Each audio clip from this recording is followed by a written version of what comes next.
Oi gente, como vocês estão? Feriado de Corpus Christi chegando e não tinha como eu não vir aqui na nossa playlist católica para contar para vocês um pouco mais sobre o que se trata o feriado de Corpus Christi, o que significa, o que ele come, onde ele mora. Eu vou fazer um vídeo para conversar um pouco com vocês sobre isso e para mostrar que você não deve ficar na sua casa só comendo churrasco, só comendo empadinha, pavê, sei lá mais o que a gente come no feriado em casa com a família, mas que você deve ir aí na missa da sua paróquia, você deve sim celebrar essa festa do corpo de Cristo, de Corpus Christi. E eu vou explicar tudo pra vocês porque direitinho, tintim por tintim. Então nós vamos começar esse vídeo em nome de um Deus que é Pai, Filho e Espírito Santo. Amém. A festa de Corpus Christi, eu acho que se a gente for parar pra pensar no contexto dela, de como ela surgiu, quais foram as motivações, a gente está falando de muitos séculos da história da igreja. A gente está falando de um período muito grande mesmo e muito antigo. Então eu vou tentar resumir para vocês de forma bem objetiva, só para que fique claro a importância de celebrar o corpo de Cristo, a Eucaristia. A primeira coisa que é importante a gente destacar nesse vídeo é que Corpus Christi significa isso, corpo de Cristo. E o que nós entendemos por corpo de Cristo? É o corpo eucarístico, a Eucaristia, a comunhão, que é o sacrifício de Cristo que em todas as missas, em todo o mundo, todos os dias é atualizado. A igreja não acredita que aquele pão eucarístico é só um símbolo do corpo de Cristo, que o vinho é um símbolo do sangue. Mas a gente acredita naquela palavra que diz: isto é meu corpo e será entregue por vós. Isto é. Então, nós cremos no milagre da transubstanciação. A gente acredita que naquele momento da missa, em que o padre eleva, a hóstia e diz essas palavras e profere a oração, esse trigo sofre uma transubstanciação. Então, deixa de ser um pão e se torna corpo, sangue, alma e divindade do Cristo. Então, a festa de Corpus Christi é para justamente celebrar isso, celebrar esse mistério, esse milagre tão maravilhoso, que é tão fundamental para a nossa fé, tão central na fé católica, que o Senhor, na sua misericórdia, deixou para nós aqui, deixou nas mãos de homens, de carne e sangue, essa preciosidade, esse tesouro. A festa de Corpus Christi, ela não é celebrada lá desde a época de Cristo, não. Mais ou menos no século XIII, existiam algumas controvérsias na igreja sobre o verdadeiro sentido da Eucaristia.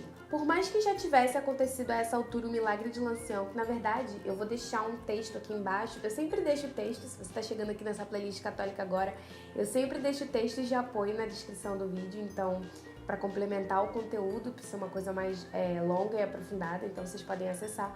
Dessa vez eu vou deixar um texto específico falando sobre o milagre de Lanciano, que foi quando a hóstia, no ato da consagração, se transformou visualmente em carne e sangue humano. É tremendo. Isso aconteceu em outros lugares do mundo também, mas o primeiro foi o milagre de Lanciano.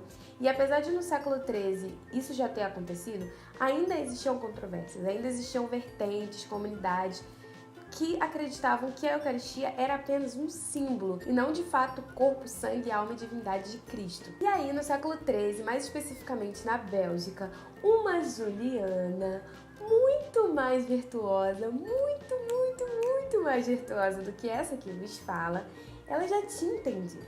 Já tinha ficado claro para ela que tudo ali era Deus, que era a presença real de Cristo ali no pão. E aí, ela começou a falar lá no ouvidinho de Dom Roberto, que era o bispo de Liégia, a cidade onde ela morava. Eu acho que é Liégia, mas enfim, gente? Muitas pronúncias, muitos sotaques, pode ser que eu esteja falando errado. Começou a falar lá no ouvidinho de Dom Roberto: olha, é Jesus, a gente tem que fazer alguma coisa para reforçar essa ideia, porque tem gente que tá achando aí que é só um pãozinho, só um triguinho, um vinhozinho. E não é. É corpo, sangue, alma e divindade de Cristo aqui, presença real do divino, de Deus aqui. E a gente tem que deixar isso bem claro. Enfim, a partir da bibliografia que eu li, deu para notar que nesse período existiram vários movimentos eucarísticos nessa região da Bélgica, e das pessoas assim exaltando, reforçando a ideia de que é Cristo transubstanciado ali na Eucaristia. Só que alguns anos depois, Dom Roberto veio a se tornar Papa Urbano IV. Então você já viu, Você já viu que Juliana, Jujuzinha, era uma pessoa de network, Era uma pessoa de contatos. Ela foi lá conversar com quem?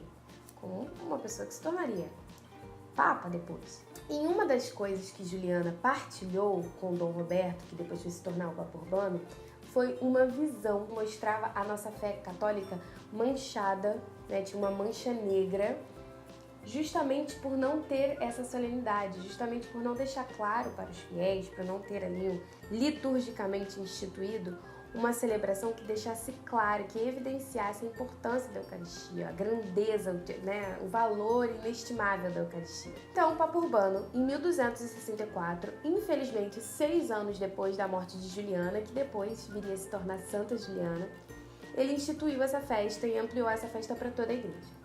Então, hoje nós celebramos Corpus Christi, então já é uma coisa bastante antiga. E a questão dos tapetes, ela é muito regional. Essa coisa de fazer os tapetes coloridos com sal é um costume mais luso-brasileiro, né? Brasil-Portugal. E, de repente, se você for, sei lá, para a própria Bélgica, você não vai ver no dia de Corpus Christi pessoas fazendo tapetes de sal. E não tem nenhum problema, são diferenças culturais que em nada diferenciam a importância do rito, a importância da celebração. E a gente tece esses tapetes, a gente ornamenta, a gente monta esses tapetes como uma forma de, como eu posso dizer, honrar a pessoa que vai passar sobre ele, porque é o único dia da igreja, da liturgia católica, em que é liturgicamente ok sair da igreja, do templo católico com a Eucaristia.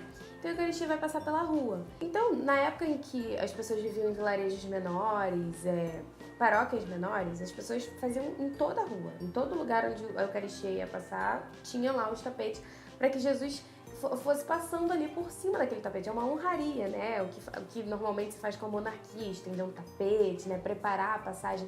Então é basicamente isso. Normalmente, né, orienta-se que esses desenhos tenham alguma coisa a ver com a Eucaristia, né? Para que tenha ali uma concordância, uma unidade de significados e de símbolos. Mas é importante ressaltar que os tapetes são símbolos, tá? É um símbolo, é uma coisa que a gente faz para honrar e tal, são significados agregados ali. Mas a Eucaristia não. A nossa fé acredita que a Eucaristia é corpo, sangue, alma e divindade de Cristo transubstanciado ali na Santa Missa. Então, se você estava pensando em passar todo o seu feriado procrastinando, fazendo aí vários nadas em casa, maratonando séries de Netflix, repense. Procure aí o horário da missa de Corpus Christi na sua paróquia. Porque, gente, você vai querer ficar fora dessa festa? É a festa do corpo de Cristo, meu irmão. É a festa da Eucaristia. É uma das maiores festas da igreja, se a gente parar pra pensar, porque a Eucaristia é um tesouro inestimável da nossa fé. Então não fica em casa, não fica aí na preguiça. Vai procurar aí, entra aí na PASCOM da sua paróquia, vai procurar aí o horário. Vou deixar aqui na descrição do vídeo também o horário da missa na minha paróquia, caso você seja de Soropédica, que aí vamos todos celebrar Corpus Christi juntos, não é isso? E é basicamente isso, gente. Eu espero que vocês tenham gostado desse vídeo. Se ficar alguma dúvida, deixe nos comentários. E como sempre, tem textos complementando essa história, contando todos os pormenores dessa história, que eu precisava resumir, né, porque é um vídeo, na descrição do vídeo. Tá bom? Não se esqueça de se inscrever nesse canal, de me seguir lá no Instagram. Vai estar tudo referenciado aqui, se não for no vídeo, na descrição. Um grande beijo e até a próxima!